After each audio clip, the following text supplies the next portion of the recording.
ಸಂಘರ್ಷಗಳು ಸ್ಟಾರ್ಟ್ ಆಗ್ತವೆ. So meaning crisis ತುಂಬಾ ತುಂಬಾ ಡೀಪ್ ಆಗಿ ಹೋಗ್ತಾ ಇರುವಂಥದ್ದು. ಅದ್ರ ಜೊತೆಗೆ ಈಗ ನಮ್ಮ ಏನು ಪರಿಸ್ಥಿತಿ ಬಂದಿದೆ ಅಂದ್ರೆ there is lot of mental health crisis. Mental health crisis ಇಂದ ಏಲಿಯನೇಷನ್ ಇದೆ, ಡಿಪ್ರೆಷನ್ ಇದೆ, ಆಂಗ್ಸೈಟಿ ಇದೆ, ಐಸೋಲೇಷನ್ ಇದೆ, ಸೂಸೈಡಲ್ ಟೆಂಡೆನ್ಸಿ ಜಾಸ್ತಿ ಆಗ್ತಾ ಇದೆ, ಎಸ್ಪೆಷಲಿ ಅಮಂಗ್ ಯಂಗರ್ ಜನರೇಷನ್ಸ್. ಇದನ್ನ ನಾವು ಯಾವುದೋ ಒಂದು ವಿಜ್ಞಾನ ವಿಭಾಗದಿಂದ, ಸೈಕಾಲಜಿಯಿಂದನೋ ಅಥವಾ ನ್ಯೂರೋ ಸೈನ್ಸ್ ಇಂದಾನೋ ಅಥವಾ ಇನ್ಯಾವುದೋ ಒಂದು ವಿಜ್ಞಾನ ಅದನ್ನು ಹೇಳಕ್ ಆಗೋದಿಲ್ಲ. ಅದನ್ನು ಹೋಲಿಸ್ಟಿಕ್ ಆಗಿ ಅಧ್ಯಯನ ಮಾಡಿ ಅದಕ್ಕೆ ಒಂದು ಉತ್ತರ ಕಂಡುಕೊಳ್ಬೇಕು. ಅದೇ ರೀತಿ ಈಗ ಒಂದು ಟೆಕ್ನೋ ಎಕನಾಮಿಕ್ ಕ್ರೈಸಿಸ್ ಕೂಡ ಸ್ಟಾರ್ಟ್ ಆಗಿದೆ. ಟೆಕ್ನೋ ಎಕನಾಮಿಕ್ ಕ್ರೈಸಿಸ್ ಟೆಕ್ನಾಲಜಿ ಇಷ್ಟು ವೇಗವಾಗಿ ಬದಲಾವಣೆ ಆಗ್ತಾ ಇದೆಯಲ್ಲ, ಅದು ನಮ್ಮ ಅರ್ಥವ್ಯವಸ್ಥೆಯಲ್ಲಿ ಇಷ್ಟು ವೇಗವಾಗಿ ಪರಿಣಾಮ ಬೀರ್ತಾ ಇದೆ. ಸೊ ನಾವು ಯಾವ ರೀತಿಗೆ ಅಡ್ಜಸ್ಟ್ ಮಾಡ್ಕೋಬೇಕು ಅನ್ನೋದು ನಮಗೆ ಅರ್ಥ ಆಗ್ತಾ ಇಲ್ಲ. ಉದಾಹರಣೆಗೆ AI ಬಂದಿದೆ, ತಾವೆಲ್ಲ ಗೊತ್ತು. AI ಬಂದಿರೋದ್ರಿಂದ ಅದಕ್ಕೆ ನಾವು ಹೇಗೆ ರೆಸ್ಪಾಂಡ್ ಮಾಡಬೇಕು, ನಮ್ಮ ಅರ್ಥ ವ್ಯವಸ್ಥೆಯನ್ನು ಅದಕ್ಕೆ ನಾವು ಹೇಗೆ ಸಿದ್ಧಗೊಳಿಸಬೇಕು, ಅದನ್ನು ಹೇಗೆ ನಾವು ತೆಗೆದುಕೊಂಡು ಮುಂದೆ ಹೋಗ್ಬೇಕು ಅನ್ನೋದು ತುಂಬಾ ತುಂಬಾ ಕಷ್ಟ. ಸೊ ಹಾಗೆ ಮಾಡೋ ಏನು ಪಾಲಿಸಿ ಮೇಕರ್ಸ್ ಇರ್ತಾರೆ, ಪಾಲಿಸಿ ಇಂಪ್ಲಿಮೆಂಟರ್ಸ್ ಇರ್ತಾರೆ, ಅವರಿಗೆ ಸ್ವಲ್ಪ ಈ ಮಲ್ಟಿಪಲ್ ಪರ್ಸ್ಪೆಕ್ಟಿವ್ಸ್ ಅರ್ಥ ಆಗೋದು ತುಂಬಾ ಅವಶ್ಯಕ ಅನ್ನುವಂಥದ್ದು. ಅಂದ್ರೆ ಮುಖ್ಯವಾಗಿ ನಾವೀಗ ಸಾಕಷ್ಟು ಎನ್ವೈರನ್ಮೆಂಟಲ್ ಕ್ರೈಸಿಸ್ ಕೂಡ ನಾವು ಫೇಸ್ ಮಾಡ್ತಾ ಇದ್ದೀವಿ. ಗ್ಲೋಬಲ್ ವಾರ್ಮಿಂಗ್ ಇರ್ಬೋದು, ಡಿಸಾಸ್ಟರ್ಸ್ ಇರ್ಬೋದು, ಏನು ಸಾಕಷ್ಟು ಹವಾಮಾನ ವೈಪರೀತ್ಯಗಳು ಆಗ್ತಾ ಇವೆ, ಅವುಗಳು ಇರ್ಬೋದು. ಅವುಗಳನ್ನು ನಾವು ಕೇವಲ ಎನ್ವೈರನ್ಮೆಂಟಲ್ ಸೈನ್ಸ್ ಇಂದ ನಾವು ನೋಡೋಕ್ಕಾಗೋದಿಲ್ಲ. ಯಾಕಂದ್ರೆ ಏನಾದರೂ ನಮ್ಮ ಎನ್ವೈರನ್ಮೆಂಟ್ ಕ್ರೈಸಿಸ್ ಆದಾಗ ಅಫೆಕ್ಟ್ ಆಗೋದು ಜನರಿಗೆ, ಅದು ಕೂಡ ತುಂಬಾ ದೀನ ದಲಿತರಿಗೆ ಮತ್ತು ಏನು ಅಸೆಟ್ಸ್ ಇಲ್ಲದೆ ಇರೋಕ್ಕಂತೂ ಆಗುತ್ತೆ. ಸೊ ನಾವು ಅಲ್ಲಿಯೂ ಕೂಡ ಒಂದು ಮಲ್ಟಿಪಲ್ ಪರ್ಸ್ಪೆಕ್ಟಿವ್ನ ಮಾಡ್ಕೋಬೇಕು. ಅಂದ್ರೆ ಡಿಜಿಟಲ್ ಕ್ರೈಸಿಸ್ ಕೂಡ ಆಗ್ತಾ ಇದೆ. ಡಿಜಿಟಲ್ ಕ್ರೈಸಿಸ್ ಅಂದಾಗ ನೀವು ಪೇಪರ್ ಓದ್ತಾ ಇರ್ಬೋದು, ನಮ್ಮ ಮಕ್ಕಳಿಗೆ ಮೊಬೈಲ್ ಕೊಡಬೇಕಾಗಲ್ವಾ, ಅವ್ರು ಎಷ್ಟು ಸಾರಿ ದಿನಕ್ಕೆ ಎಷ್ಟು ಮೊಬೈಲ್ ಬಿಡಬೇಕು, ಇದೆಲ್ಲ ಕೂಡ ಯಾವುದೇ ಒಂದು ವಿಧಾನದಿಂದ ನೋಡೋಕ್ಕಾಗಲ್ಲ. ಸೊ ಈ ಏನು ಸಮಸ್ಯೆಗಳಿವೆ, ಈ ಸಮಸ್ಯೆಗಳನ್ನ ಕೇವಲ ಒಂದು ಅಧ್ಯಯನ ಶಿಸ್ತು ಅಂದ್ರೆ ಡಿಸಿಪ್ಲಿನ್ ನೇಮಕದಿಂದ ಅಧ್ಯಯನ ಮಾಡೋಕ್ಕಾಗೋದಿಲ್ಲ. ಹಲವಾರು ಅಂಶಗಳನ್ನ ಒಟ್ಟುಗೂಡಿಸಿ ಅದಕ್ಕೊಂದು ಸೊಲ್ಯೂಷನ್ ಕಂಡ್ಕೋಬೇಕು ಅಂತ. ಅದಕ್ಕೆ ಏನ್ ಹೇಳ್ತಾರೆ ಅಂದ್ರೆ ತಜ್ಞರು, ನಮಗೆ ಟಿ ಶೇಪ್ಡ್ ಸ್ಕಿಲ್ಸ್ ಬೇಕು ಅಂತ.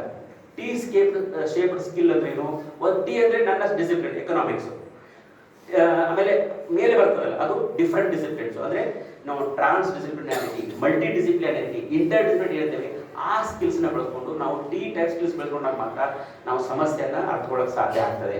ಸತ್ಯವನ್ನೇ ಕಂಡುಕೊಳ್ಳಕ್ಕೆ ಆಗೋದಿಲ್ಲ. ಯಾಕಂದ್ರೆ ಯಾವುದೋ ಒಂದು ನಿರಪೇಕ್ಷ ಅಬ್ಸಲ್ಯೂಟ್ ಟ್ರೂತ್ ಅನ್ನೋದು ಇಲ್ಲವೇ ಇಲ್ಲ. ಇರೋದು ಸಾಪೇಕ್ಷ ಟ್ರೂತ್ ಮಾತ್ರ. ನಿಮಗೆ ಒಂದು ಟ್ರೂತ್ ಆದರೆ ನನಗೆ ಒಂದು ಟ್ರೂತ್, ಇನ್ನೊಬ್ಬರಿಗೆ ಒಂದು ಟ್ರೂತ್. ಆದ್ರಿಂದ ಅದ್ರ ಕಡೆ ಹೋಗೋದು ನಾವು ಅದನ್ನು ಕಂಡುಕೊಳ್ಳೋಕೆ ಆಗೋದಿಲ್ಲ. ಇಲ್ಲಿ ನನಗೆ ಏನು ನೆನಪಿ ಬರೋದು ಅಂತಂದ್ರೆ, ನಮ್ಮ ಭಾರತೀಯ ಜ್ಞಾನ ಪದ್ಧತಿ ಏನಿದೆಯಲ್ಲ, ನಮ್ಮ ಅಧ್ಯಾತ್ಮ, ಅದು ಇದು ತುಂಬಾ ಚೆನ್ನಾಗಿ ಹೊಂದ್ಕೊಳ್ತದೆ.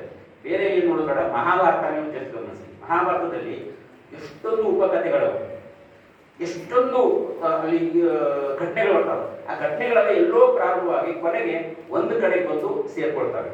It they end at the same place. There are many stories which flow like rivers or streams sometimes which are unknown to us. ಗುಪ್ತಗಾಮಿಗಳು ಹತ್ರ ಬರ್ತಾವೆ, ಬಂದು ಕೊನೆಗೆ ಒಂದು ಬಂದು ಸೇರ್ತಾರೆ. ಸೊ ಹಾಗೆ ಕೊನೆಗೆ ಅದೇ ವಿಷಯ, ಅದೇ ಫೈನಲ್ ಅಂತ ಹೇಳೋ ಅಂತಿಮ ಅಂತ ಅವ್ರು ಹೇಳೋದಿಲ್ಲ. ಸೊ ಇದು ನಾವು ಮಾಡುವಂಥ ಕೆಲಸ ಕಾರ್ಯ ಅಂತ ಹೇಳಿ. ಸೊ ಈಗ ನಾನು ಹೇಳೋದಿಷ್ಟೇ, ಇಷ್ಟು ನಮ್ಮಲ್ಲಿ ತಲ್ಲಣಗಳು ಶುರುವಾಗಿದೆ. ನಾವು ಕೇವಲ ಒಂದು ಶಿಸ್ತನ್ನ ಪಡೆದುಕೊಂಡ್ರೆ, ಅದು ಒಂದು ಶಿಸ್ತನ್ನು ಅಧ್ಯಯನ ಮಾಡಿದ್ರೆ ಅದರಿಂದ ನಮಗೆ ಪರಿಹಾರ ಸಿಗೋದಿಲ್ಲ.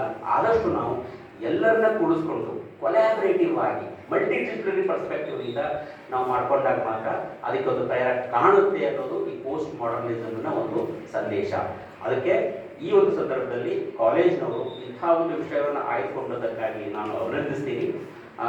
ಅವರು ಒಂದು ಕನ್ಸ್ಟ್ರೆಂಟ್ ಅದು, ಯಾಕಂದ್ರೆ ಎಲ್ಲವನ್ನು ಒಂದೇ ಪಬ್ಲಿಷ್ ಮಾಡಿದ್ರೆ ಭಾಳ ಸಬ್ಜೆಕ್ಟ್ ಮಾಡಿದ್ದಾರೆ ಅವರು. Actually it is against post modernism, but ಇಲ್ಲಿ ಹೇಳಿದ್ರೆ ಕನ್ಸ್ಟೆಂಟ್ ಇರ್ತದೆ, ಅದು ನಾವು ಏನು ಮಾಡೋಕ್ಕಾಗೋದಿಲ್ಲ. But anyway, for that I appreciate the college for having invited so many papers and publish them in the form of printed volumes.